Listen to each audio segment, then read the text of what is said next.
अस्सलाम वालेकुम स्टूडेंट्स। आज हम डिस्कस करेंगे मैकेनिज़्म ऑफ एंजाइम एक्शन कि एंजाइम कैसे वर्क करते हैं। तो बेसिकली अगर हम एंजाइम के स्ट्रक्चर के बारे में जानें तो एंजाइम 3 डायमेंशनल स्ट्रक्चर्स पर मुश्तमिल होते हैं जो कि ग्लोबुलर प्रोटीन्स हैं। और ये ग्लोबुलर प्रोटीन्स मुख्तलिफ स्पेसिफिक अमाइनो एसिड से बनी होती हैं। और अगर हम इन चीज़ों को समझें तो हमें ये पता चलता है कि एंजाइम जो है उसकी एक अपनी स्पेसिफिसिटी होती है।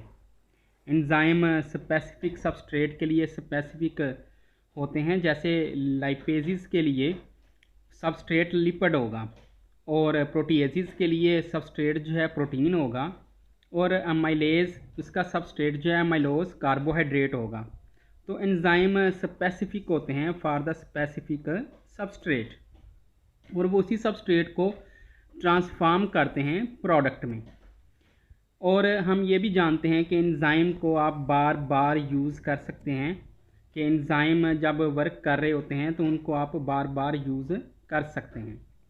इसकी एग्जांपल कुछ ऐसे ही है, जैसे आप किसी टब के अंदर कपड़े धोना शुरू करें तो आप सर्फ डिटर्जेंट का इस्तेमाल करते हैं जिसके अंदर एंजाइम्स होते हैं और आप कपड़े धोते जाते हैं और वही डिटर्जेंट जो है बार बार जो है स्टेन से उतारने के लिए यूज़ होता है। तो उसमें कोई ऐसी कमी नहीं आती, उसकी वर्किंग कैपेबिलिटी में कोई फ़र्क नहीं आता। तो एंजाइम इसीलिए हम कह सकते हैं कि बार बार यूज़ होते हैं। नेक्स्ट अगर हम देखें तो एंजाइम के मैकेनिज़्म में बहुत इंपॉर्टेंट जो स्ट्रक्चर है वो है एक्टिव साइट का। एक्टिव साइट क्या होती है? एक्टिव साइट एक चार्ज बीरिंग साइट होती है जो एक पर्टिकुलर चार्ज रखती है और ये चार्ज जो है उसका जो पर्टिकुलर स्ट्रक्चर से मेंटेन करती है उसको एक्टिव साइट कहते हैं। और ये जो शेप है एक्टिव साइट की ये स्पेसिफिक अमाइनो एसिड की वजह से होती है। जैसे कि हमने प्रीवियस भी डिस्कस किया कि कुछ अमाइनो एसिड जो है पॉजिटिव चार्ज होते हैं और कुछ नेगेटिव चार्ज होते हैं। तो एक्टिव साइट इन्हीं अमाइनो एसिड की वजह से बनती है और ये अमाइनो एसिड क्लोज टुगेदर होते हैं, एक दूसरे के करीब आते हैं पॉलीपेप्टाइड चेन की फॉर्म में और जो उसकी ग्लोबुलर सिमेट्री बनाते हैं एंजाइम की। एक्टिव साइट की 2 रीजन्स होती हैं। ये बड़ी इंपॉर्टेंट बात है कि इसकी एक रीजन को हम बाइंडिंग साइट कहते हैं जबकि दूसरी रीजन को हम कैटालिटिक साइट कहते हैं।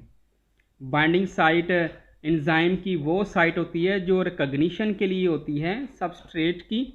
जैसे हम ये कहते हैं कि एंजाइम सबस्ट्रेट को रिकग्नाइज करता है, पहचानता है बाइंडिंग साइट से।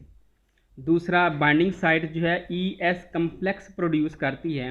ES कम्प्लेक्स ऐसे स्ट्रक्चर को कहते हैं जिसमें एंजाइम सबस्ट्रेट के साथ मिलके एक ऐसे स्ट्रक्चर की फॉर्म में आता है जिसको हम कम्युलेटिवली ES कम्प्लेक्स कहते हैं। जब ये ES कम्प्लेक्स बन जाता है तो फिर कैटालिटिक साइट जो है वो एक्टिवेट हो जाती है। कैटालिटिक साइट के एक्टिवेट होने से जो सबस्ट्रेट है वो ट्रांसफॉर्म हो जाता है प्रोडक्ट में। तो इस तरह ये प्रोडक्ट बनना शुरू हो जाती है। लेटर ऑन अगर हम नीचे डायग्राम में देखें तो हमारे पास यहाँ पे सबसे नीचे वाले एरिया में एंजाइम मौजूद है। एंजाइम के ऊपर सबस्ट्रेट है। एंजाइम सबस्ट्रेट कम्प्लेक्स यहाँ पे सेकंड नंबर पे बनेगा और उसके बाद जब ये रिकग्नाइज भी हो जाएगा और ES कम्प्लेक्स भी बन जाएगा तो कैटालिटिक साइट जो है इस सबस्ट्रेट को प्रोडक्ट में चेंज कर देती है या उसको ट्रांसफॉर्म कर देती है। तो ये बेसिकली हम इसकी बात कर रहे हैं कि ये एंजाइम का वर्क इस कैटालिटिक साइट से होगा और वो सबस्ट्रेट ट्रांसफॉर्म हो जाएगा प्रोडक्ट में। नेक्स्ट हम देख रहे हैं कि जब ये काम हो जाएगा तो एंजाइम अपने आप को डीअटैच कर लेगा। तो एंजाइम जब अपने आप को डीअटैच कर लेगा तो इसी बेस पे हम कह सकते हैं कि enzyme can be used again and again. और एक बहुत इंपॉर्टेंट बात है कि किसी भी एंजाइम को वर्क करने के लिए एक्वस मीडिया लिक्विड की ज़रूरत होगी, वाटरी एनवायरनमेंट की ज़रूरत होगी। तो इस तरह एंजाइम जो एक्वस मीडिया में अपनी एक्टिविटी परफॉर्म करते हैं। एंजाइम के वर्किंग कैपेबिलिटी के लिहाज से 2 मॉडल बताए जाते हैं। एक है लॉक एंड की मॉडल। इसको एमल फिशर का मॉडल भी कहते हैं जो 1890 में इसको डिस्क्राइब किया गया था। और ये स्पेसिफिसिटी ऑफ एंजाइम से रिलेटेड है, मतलब कि enzyme are specific for specific substrate को। और इसी तरह हम ये कह सकते हैं कि इन स्पेसिफिक की जैसे स्पेसिफिक लॉक को ओपन कर सकती है, इसी तरह स्पेसिफिक सबस्ट्रेट ही स्पेसिफिक एंजाइम को एक्टिवेट कर सकता है। और यहाँ पे एक बहुत इम्पॉर्टेंट बात है कि यहाँ पे सबस्ट्रेट जो है वो की के तौर पे होगी और एंजाइम जो होगा वो लॉक की सूरत में होगा। तो अकॉर्डिंग टू लॉक एंड की मॉडल, जो स्पेसिफिक सबस्ट्रेट जब स्पेसिफिक एंजाइम की एक्टिव साइट के साथ फिट बैठेगा तो रिएक्शन होगा या अदरवाइज रिएक्शन नहीं होगा। अब यहाँ पे आप देख सकते हैं कि इसके डीमेरिट्स हैं।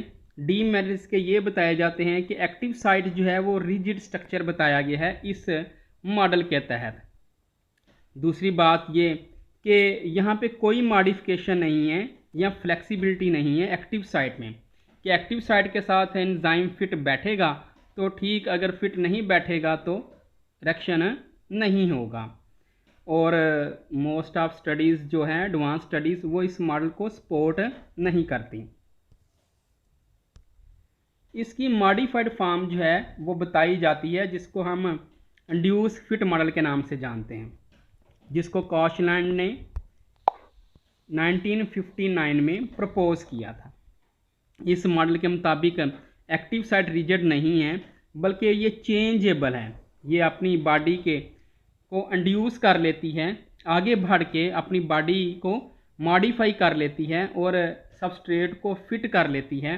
तो अकॉर्डिंग टू इस मॉडल की बात अगर हम करें तो सबस्ट्रेट एंजाइम के साथ बिल्कुल एग्जैक्ट जो है वो फिट हो जाता है, एक्टिव साइट्स जो है वो एक्टिवेट हो जाती है जैसा भी एंजाइम का और सबस्ट्रेट का जो है स्ट्रक्चर हो।